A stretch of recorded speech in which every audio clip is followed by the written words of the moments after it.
Hello, everyone. My name is Stephen Hernandez. I'm a recent PhD graduate from the Virginia Commonwealth University. Today, I'd like to talk about some work I did along with my colleagues over at Google on sharing low-rank conformer weights for tiny and always-on ambient speech recognition models. So when we consider on-device machine learning, we have to worry about a lot of different components. For example, if we have a sensor, let's say a microphone, we have to take that sensor data constantly and pass it through multiple hops until it gets to the neural processing unit, whether that's a GPU or a TPU or some specialized NPU, depending on the system. We have to send this data constantly as we want to make predictions. In addition to this, we also have to move the model from model storage into the neural processing unit. So if the model is too large to fit into the neural processing unit, we have to pass it in part by part. So we'll send in the first part of the model into the neural processing unit, do some of our processing, and replace it with the second part, and then the third part, and so on and so forth, until we have a prediction, which we can then send to the user. Now, our goal is to reduce the amount of times that we have to send the model over to the neural processing unit. Specifically, our goals include reducing the actual time it takes to transfer the model, as well as retaining the model directly in memory. If we can retain it in memory, we actually don't have to pass it from the model storage to the neural processing unit, except for at boot. Now, our application is always on ambient speech recognition. So we use the LibreSpeech dataset, but our methods can be applied to other applications too. We use a conformer model, and specifically within the conformer model, we focus on the conformer blocks. So typically, we have some number in conformer blocks, and each conformer block is composed of several different submodules, let's say feed-forward modules, attention modules, and convolution modules. Now, the model size is primarily contained within these blocks. This is what we need to reduce to make it a smaller model. And our first proposed method for doing this is repeating multiple layers. We take the idea of iterative functions.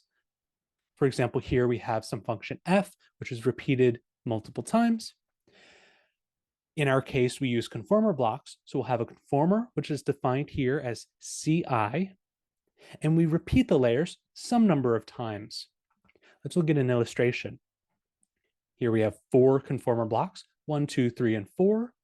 And each of these conformer blocks takes up some physical space in memory.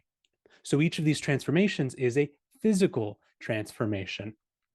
If we apply repeating layers, then we end up reusing each of these blocks multiple times and applying more virtual transformations.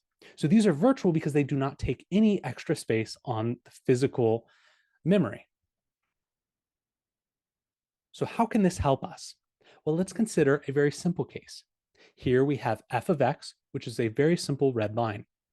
If we apply f of x over itself, we end up with a blue line. And if we apply it a third time, then we have a green line shown here. And this shows that even though we started with a relatively simple transformation, we end up with a more complicated transformation, even though we did not have to increase the size or the complexity of the model. So let's look at some initial results here. We start out with 4 physical conformer layers, and we repeat them some number of times so that we have different increasing values of virtual transformations. And as we increase the number of virtual transformations, we can see that the word error rate continues to decrease. And this is with a model size that remains the same because we're not increasing anything about the actual weights that we're using.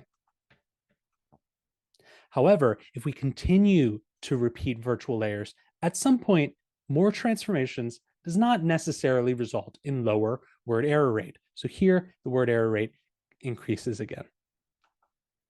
Next, we look at sharing subweights or submodules. So if our conformer block is composed of different submodules, as defined here, we can use some sharing indices. We have sharing indices for the feed-forward start, the attention, the convolution, and the feed-forward end. Those use the most weights and contribute the most to the model size. So then we can define a shared subweight conformer block, which is shown here. Let's look at an illustration. We've got 3 conformer blocks that are passing data into them subsequently. If we share certain submodules, let's suppose the convolution module can be shared across all of these modules. So we can reduce the model size a little bit. Or we might find that we want to share the feed-forward start module, but only share it with the first 2 layers and allow the 3rd layer to have its own custom feed-forward module. So through this method, we can specify which of the modules need to be shared and which ones do not need to be shared, allowing for some personalization over each of these conformer blocks. So by using this, we find that if we share all of the modules except for the convolution module, we end up with the lowest word error rate within our bounds for model size. Next, we look at using low rank decomposition.